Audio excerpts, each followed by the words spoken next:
Big week. Ohio State plays Notre Dame on Saturday. It's Tuesday here at the Woody Hayes Athletic Center. We got to talk to Ryan Day, got to talk to Jim Knowles, Nathan Baird from cleveland.com, along with Stephen Means and Andrew Gillis. And one of the topics that kept coming up for Ryan Day today was one of these sort of philosophical questions. There's always a great distinction between, like, here's an X's and O's things, nitty-gritty stuff we want to hear, and then here's, like, big picture.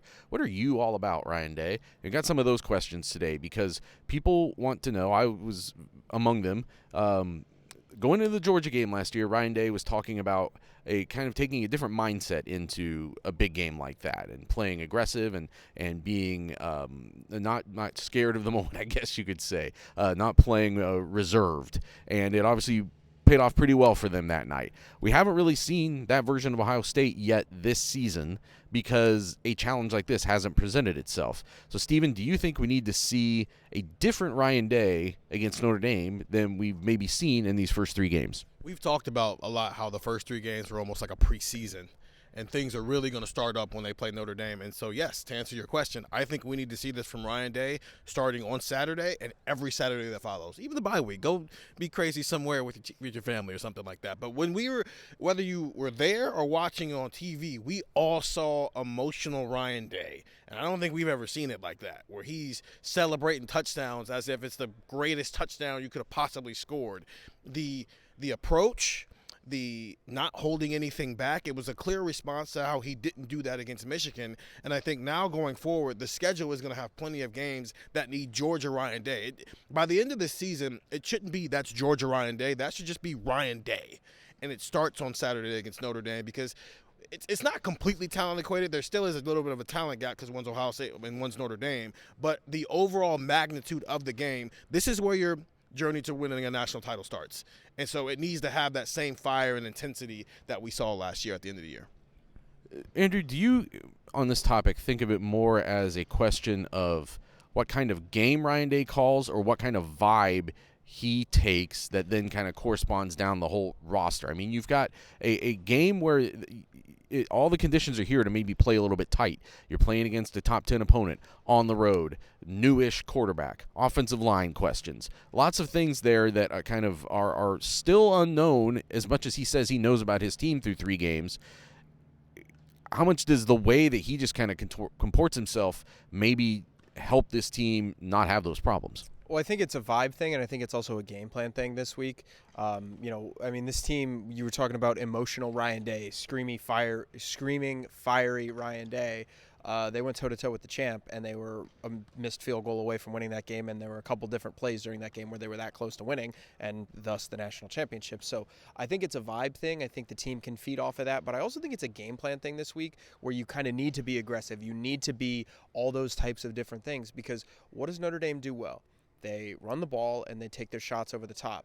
You can't let them get ahead of steam because if you start running with Audric Estime and he starts moving the ball a little bit and the offensive line starts to get a push, then you have to start putting more guys in the box, and all of a sudden you're vulnerable over the top. And I think vice versa. You want to put the pressure on Sam Hartman.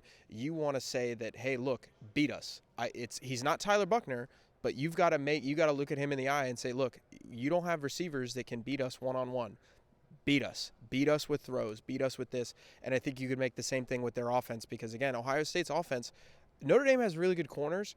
Nobody on Ohio State's schedule is going to match up with Ohio State's receiving core and their talent offensively, at least in the skill position. So, yeah, I'd be aggressive. I think you said this is a great test run kind of for the rest of the year. I agree with that. I think in terms of vibes, the top 10 matchup, the helmet game, the matchup game, however you want to phrase it, that's important. But I think individually, like stylistically, this week on the schedule, what Notre Dame does well, what Notre Dame presents, I think that represents just the perfect opportunity to do that as well. And I just think it makes sense game plan-wise.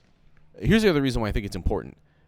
Yesterday, on Monday, I was listening while other people talked to Notre Dame coach Marcus Freeman, and one of the things he talked about was last year they came into this game and they had to manage it in a different way, especially the way they played offense. They had to be a little bit more conservative. Also, their quarterback wasn't as good as people saw last week when he tried to play for Alabama.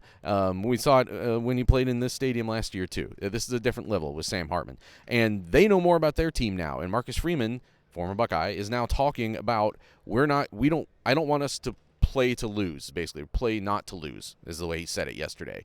And they have a little bit of the same mentality for this game that Ohio State would have had last year coming out of the Michigan game. You're just coming out of a loss. They lost to Ohio State last year. They have less to lose in a lot of ways this year. I think Ohio State is still the team, a higher-ranked team. There's still some pressure, even though you're coming into Notre Dame Stadium, and Notre Dame can't afford to play tight itself. It has to come out with a little bit more of an adventurous vibe maybe than it did a year ago to put some pressure on Ohio State, and I think Ryan Day has to match that with the way that he manages this game, but I think he can. I think there's been some consternation out there about, like, in those first few games, maybe especially the Indiana game, like, hey, where is the Ryan Day from Georgia? And I think it only really applies to games like this. I don't know that it really applies that much to an Indiana, Western Kentucky, Youngstown State situation. I think this is where it'll make a difference. We're going to talk more about this on Buckeye Talk, so get that wherever you can find podcasts, and get the text 614-350-3315. Any intel that we get leading up to this game on Saturday will be coming there first from Buckeye Talk.